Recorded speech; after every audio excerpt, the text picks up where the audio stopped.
दोस्तों, क्या नेपाल और बांग्लादेश के बाद अब बर्बाद होने की बारी ईरान की है? क्या ईरान के अंदर भी तख्ता पलट हो सकता है? भाइयों, पिछले 3 दिनों से ईरान के अंदर हजारों लाखों लोग सड़कों पर आ गए भाइयों, और सरकार के विरोध में ऐसे प्रदर्शन हो रहे हैं। 6 लोगों की तो मौत हो गई है भाइयों, विध्वंसक होते जा रहे हैं। ऊपर से अमेरिका की धमकी आई है ईरान के लिए। क्या अगर ईरान की सरकार और सैनिकों ने लोगों पर कोई कार्रवाई करी या गोलीबारी करी तो अमेरिका इसका जवाब देगा? तो क्या अमेरिका ईरान के लोगों का मसीहा है? आखिर ये आग लगाई हुई भी तो अमेरिका की है। भाइयों, आपको समझना है कि आखिर ईरान के अंदर ऐसा क्यों हुआ। ईरान आज जिस कंडीशन में है इसका जिम्मेदार है अमेरिका। अमेरिका ने ईरान के ऊपर सेक्शन लगाए, प्रतिबंध लगाए। क्यों? क्योंकि ईरान परमाणु बम बनाना चाहता था और अमेरिका को लग रहा था कि ईरान जो परमाणु बम बनाएगा वो अमेरिका के लिए बनाएगा। भाइयों, केवल सुपर पावर की वजह से, अपनी पावर दिखाने की वजह से अमेरिका ने ईरान को बर्बाद करा है। अब बताऊं कैसे? देखो, अमेरिका ने जैसे ही प्रतिबंध लगाया, दुनिया के सारे जो बड़े बड़े देश जो ईरान से कच्चा तेल और नेचुरल गैस खरीदते थे, ईरान दूसरा सबसे बड़ा एक्सपोर्टर था रूस के बाद में, नेचुरल गैस का और कच्चे तेल का। पूरे देशों ने इससे खरीदना बंद कर दिया कच्चा तेल, भारत ने भी कर दिया। चाइना एक इकलौता एक देश है कि जो आज भी इससे खरीद रहा है, और चाइना नहीं मानता। इसीलिए अमेरिका का सबसे बड़ा जो दुश्मन है ना वो चाइना है, क्योंकि चाइना किसी अमेरिका से नहीं डरता है। और सेम कंडीशन है आज के हमारे भारत की भी, आगे बताता हूँ। लेकिन भाइयों, अब कहानी क्या हुई, क्या जहाँ दुनिया के देशों ने कच्चा तेल खरीदना बंद कर दिया, ईरान में 45% महंगा हो गया खाने पीने का सामान। महंगाई दर बढ़ गया खाने पीने के सामान के लिए भाई, मतलब इतना महंगा हो गया है। क्या लोग उसी विरोध में, ईरान की सरकार के विरोध में आ गए। और ऊपर से देखो अमेरिका क्या कह रहा है कि अगर लोगों को शांत करने की कोशिश करी या सरकार ने कोई एक्शन करा तो अमेरिका उस पर अटैक करेगा। अब ये बात आपको समझनी चाहिए भाइयों। हमारे पड़ोसी देश बांग्लादेश में जो पिछले साल हुआ शेख हसीना की सरकार के साथ, या नेपाल के अंदर जो जेनजी आंदोलन हुआ, इसमें भी भाइयों सुपर पावर अमेरिका का हाथ था। ये जो सरकारें बदल कर और ये कठपुतली वाली सरकारें बैठा रखी है ना अमेरिका ने, यही चाहता है वो, लूटते रहो फिर।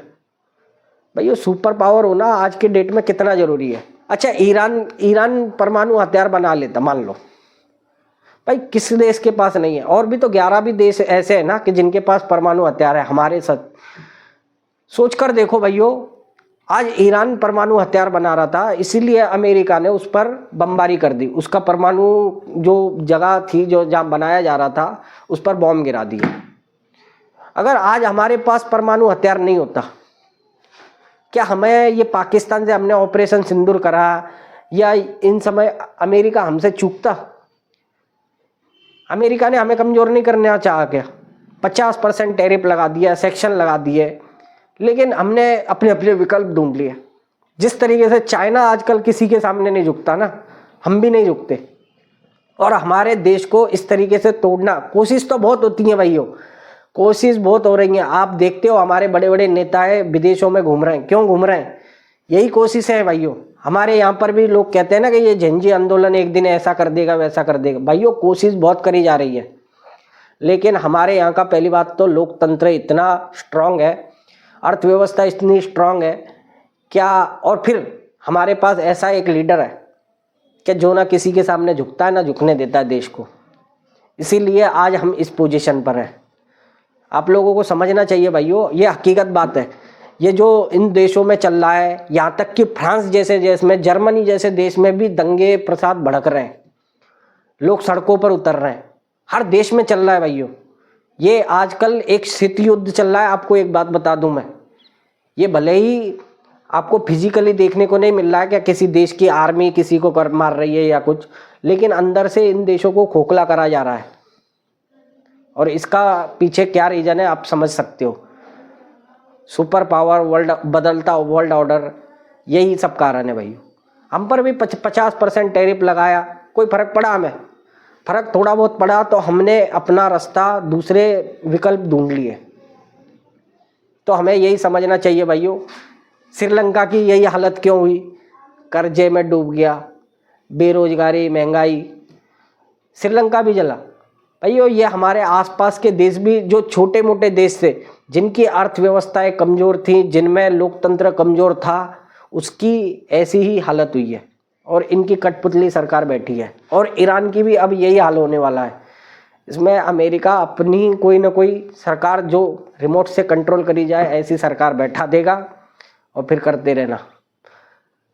ये एक बात समझ लो भाइयों, उस समय हमने जो परमाणु हथियार बना लिया, पता कितने पाबंदियों के बाद बनाया था? हमने अमेरिका की सैटेलाइट को चकमा देकर वो पोरखन में जो परमाणु परीक्षण करा, अटल बिहारी वाजपेयी की सरकार के समय, या फिर वो हमारे APJ अब्दुल कलाम, जिन्होंने आज हमारे देश के लिए वो परमाणु हथियार बनाया था। सल्यूट है भाइयों। अगर शायद वो ना होता ना, तो आज हम इस तरीके से जो सर उठा के जी रहे हैं ना, हमारी भी इनकी तरह ही हालत हो रही होती। कभी भी आकर अमेरिका हम पर बमबारी कर गया होता। एक बात समझ लो भाइयों, फिर से कह रहा हूँ, एक बात समझ लो, आज का भारत किसी के सामने नहीं झुकता।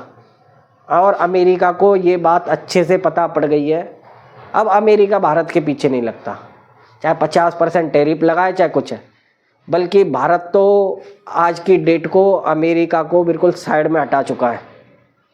वर्ल्ड ऑर्डर बदल चुका है भाइयों। रूस, चाइना और भारत मिलकर देखना एक दिन